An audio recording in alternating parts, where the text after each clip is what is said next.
आज मुल्क भर में तमाम पाकिस्तानियों ने, बल्कि दुनिया भर में जहाँ जहाँ पाकिस्तानी आबाद हैं, उन्होंने यौम तक़दीस कुरान मनाया है। और ये बड़ा ज़बरदस्त इनिशिएटिव था। स्वीडन में जो अफसोसनाक वाक़या पेश आया कुरान पाक की बेहुरमती का, उसके बाद डेवलपमेंट ये है कि स्वीडिश हुकूमत ने किसी भी किस्म की इल्हामी किताब या मुक़द्दस किताब की बेहुरमती को कानूनन जुर्म करार देने पर गौर शुरू कर दिया है। ये तमाम मुस्लिम दुनिया का वो एहतजाज है, जो यकीनी तौर पर रंग लाया है। और इस तरह के किसी भी वाक़े के ख़िलाफ़, चाहे उसका ताल्लुक़ किसी भी मज़हब से हो, फौरी तौर पर रद्द अमल आना चाहिए, क्योंकि बहरहाल दिल आज़ारी होती है। इसके ऊपर जो एक्शन लिया गया और जो रद्द अमल आया वो हम सब के सामने है। लेकिन एक बहुत बड़ा सवाल तमाम उम्मत मुस्लिमा के लिए, पाकिस्तानियों के लिए, वो ये कि क्या आज तक हम बाअमल मुसलमान बन पाए हैं। एक अफसोसनाक वाक़या हाल ही में, अगर आप लोगों की नज़र से नहीं गुजरा, मैं चाहूँगा वो आपके सामने रख दूँ।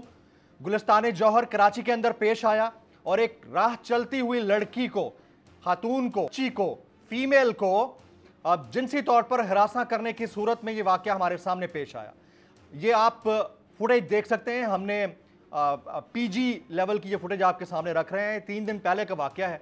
ये नौजवान पता नहीं कौन था, लेकिन जियो फेंसिंग के ज़रिए ये पता चलाने की कोशिश की जा रही है। और राह चलती हुई खातून को इन्होंने जिनसी दरिंदगी का निशाना बनाने की कोशिश की। तो एक तरफ हमारा जो पर्सपेक्टिव है वो ये है कि हम कुरान पाक के दिए गए अहकामात की रोशनी में अपनी ज़िंदगी को ढालें, यानी बाअमल हो जाएं, प्रैक्टिसिंग मुस्लिम हो जाएं। दूसरी जानिब हमारे ही मुआशरे का ये अलमिया है कि वो दीन जिसके अंदर ख्वातीन की इज़्ज़त और हुर्मत को सबसे मुकद्दम समझा गया है, उसमें ख्वातीन के साथ ये सलूक रवा रखा गया। अब इस नौजवान का मज़हब क्या है, ये किस कबीले से ताल्लुक़ रखता है, खातून का मज़हब क्या था, वो किस कबीले से ताल्लुक़ रखती है, इससे कतई नज़र सवाल ये है कि ऐसा हो तो क्यों हो। और एक ऐसी सोसाइटी में जिसका सोशल फैब्रिक ही इस चीज़ की इजाज़त नहीं देता है, इंतहाई अफसोसनाक है। आज की नेशनल डिबेट में इसी पर बातचीत होगी। अगर आपको ये वीडियो पसंद आई हो तो सब्सक्राइब कीजिए और बेल आइकन जरूर हिट कीजिएगा। अवाम के लिए एक और मुश्किल, आटे की अदम दस्तयाबी पर अवाम परेशान। आटे की फराहमी खासी मुश्किल का शिकार है और अवाम को मुश्किलात का सामना है। शदीद गर्मी में यूटिलिटी स्टोर्स के बाहर लंबी लंबी कतारें। घर में आटा नहीं है, घर वाले जो है ना, हम लोग तंदूर के आटा लेके, रोटी लेके जो है ना, उसी पे ही गुजारा कर रहे हैं। बोल ने निभाई सहाफती जिम्मेदारियां, पहुंचाई घर घर ये आवाज। यूटिलिटी स्टोर से सस्ते आटे का हुसूल शहरियों के लिए ख्वाब बन गया।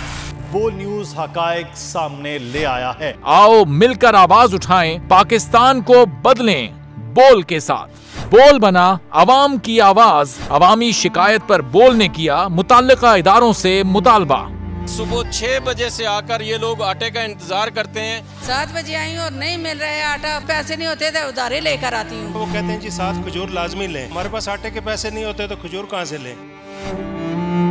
क्योंकि बोल है पाकिस्तान का नंबर 1 न्यूज चैनल। सब्सक्राइब करें और बेल दबाएं ताकि कोई खबर रह न जाए।